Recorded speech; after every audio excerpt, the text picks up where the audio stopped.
Stéphane Bern et Mathieu Noël. Historiquement vôtre. Tous les jours, dès 16h, Historiquement Vôtre vous raconte l'histoire sans jamais se la raconter. Avec la grande, mais toujours très modeste, Clémentine Portier-Kaltenbach. Oh, je sens un coup bas derrière cette réflexion. Non, j'approuve le fait que vous riez vous-même, Aigre douce. qu'on puisse parler de votre modestie. Mais en la matière, vous ne redoutez personne. Et cet après-midi, je l'ai entendu s'exclamer dans le couloir d'Europe 1, « Vous prendrez bien un petit amant ?» Je ne sais pas à qui il parlait, mais je sais de quoi elle va nous parler. Une pratique oubliée, celle des amants officiels. On les appelait les sigisbées, n'est-ce pas, Clémentine? Oui, Il y avait aussi c'est- des maîtresses officielles C'est ou pas quand même étrange comme pratique. Je peux vous dire que quand les soldats français de la Grande Armée sont arrivés en Italie, ils étaient sidérés. Ils se sont dit, mais qu'est-ce que c'est que ce pays où les femmes se baladent? Alors c'est principalement dans la noblesse, hein, cette pratique, mais les femmes se baladaient avec au bras. Donc le sigisbé, on dirait plutôt le galant ou le chevalier servant en fait. Et le sigisbé peut être marié ou pas. C'est en fait un célibataire qui tient compagnie aux dames. Mais le trait le plus marquant de sa fonction, c'est qu'il se distingue très clairement de la liaison adultère. Il s'affiche au grand jour, il occupe une fonction... Il est validé par le mari. Mais tout à fait, et à tel point d'ailleurs que parfois ces tâches sont inscrites dans le contrat de mariage entre les mariés. Mais oui, alors ces tâches sont très codifiées. Hein. Dites-nous. Le cavalier est obligé d'aller dès le matin entretenir sa dame. Il reste dans le salon jusqu'à ce qu'elle soit visible. Il sert à sa toilette, il l'amène à la messe et l'entretient ou fait sa partie jusqu'au dîner. Il revient aussitôt après, assiste à nouveau à sa toilette et ensuite à la conversation et la ramène chez elle à l'heure du souper. Et ça s'arrête là.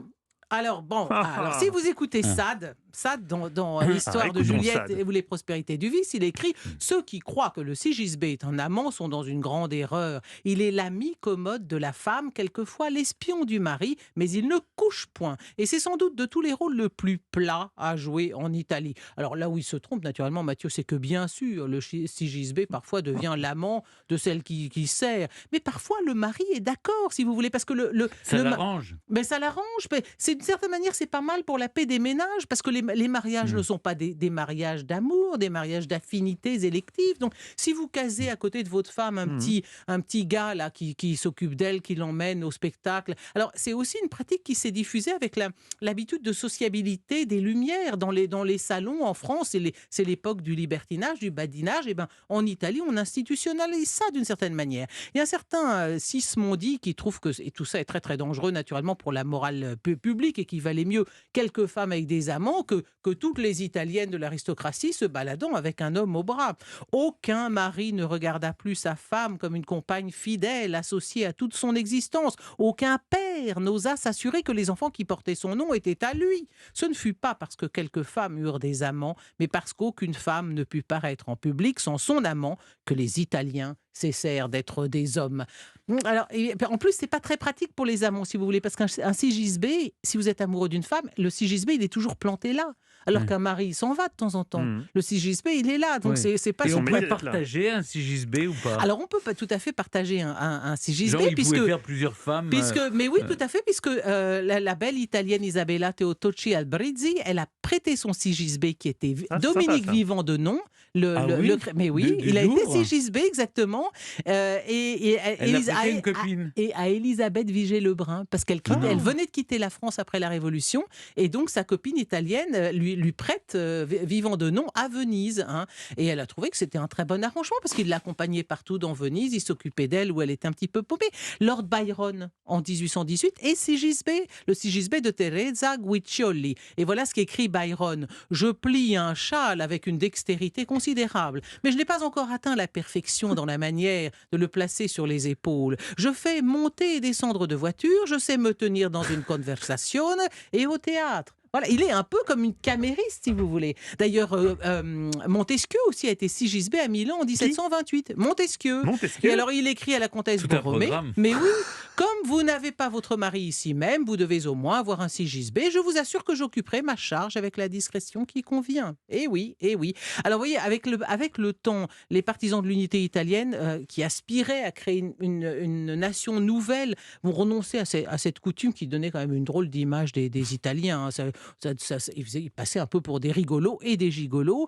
Et on va adopter avec le début du 19e une pratique plus sentimentale, plus engagée du mariage et de la vie de famille. Mais en fait, le rôle de cavalier-sergent, d'une certaine manière, c'était en Italie la forme encadrée, disciplinée du libertinage désinvolte à la française. Pour une fois, c'est les Italiens qui ont été c'est peut-être les restes de l'Empire romain. Si ils ont bien tout ça, c'est l'administration C'est pas mal. romaine. Mais vous vous rendez compte, c'était donc indiqué dans les contrats de mariage. En tout cas, la pratique est tombée, le mot aussi de sigisbé est tombé. Oui. Mais voilà, j'ai trouvé ça dans le livre, dans un livre sur la sexualité sous l'Empire, qui décrit un peu les découvertes des soldats français dans les différents pays qu'ils traversent, et notamment la prostitution extrêmement ouverte, facile, déjà très, comment dire, en Hollande notamment, où les femmes sont déjà, en somme, pas dans des vitrines qui n'existent pas, mais c'est à peu près ça. Et le sigisbé en Italie, ça a beaucoup frappé les esprits français bien catholiques et quand même qui n'étaient pas élevés dans l'idée qu'une femme pouvait avoir son amant au vu et au su de tout le monde. Et c'était un peu un job étudiant. Oui, bien sûr. Oui. Et si le sigisbé avait envie de se marier, il faisait comment ? Il quittait la dame, parce que c'était une forme, c'était contractualisé tout ça. Oui. Bien sûr. Et puis je suppose que on avait un dédit, on avait... il fallait faire un préavis. Je vois que vous avez déjà réfléchi aux modalités pratiques, mais vous savez... engagé, visiblement, Stéphane, en tant que sigisbé ou en tant que consommateur de sigisbé? Non, sigisbé soi-même. Ah, vous-même Vous-même. Vous pensez que j'ai dépassé la date limite de fraîcheur? Absolument pas, Stéphane. Regardez Lord Byron, Ouais. il avait toutes les maladies de la terre. Franchement, je peux bien... Oui, mais voyez, et vivant de nom, Sigisbée de Madame Vigée-Lebrun à Venise.